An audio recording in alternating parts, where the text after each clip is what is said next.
मैं बात कर सकता हूँ आपसे अभी? कर सकते हाँ, अच्छा अच्छा, ये बताएं तंजील, आज तो ईद का पहला दिन है, आप जिम कर रहे हैं, आप तो बहुत ही कमिटेड आदमी हैं, इसका मतलब है।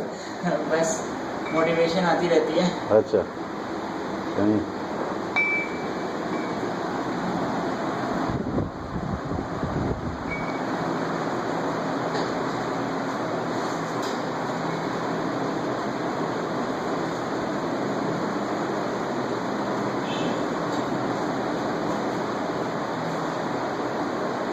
मतलब ये कि आज ईद का फर्स्ट डे है, यानी 22 अगस्त 2018। तो आप फर्स्ट डे जा रहे हैं जिम, तो नहीं मतलब फर्स्ट डे भी है और ईद का पहला दिन भी, तो घर वाले क्या कहने लगे?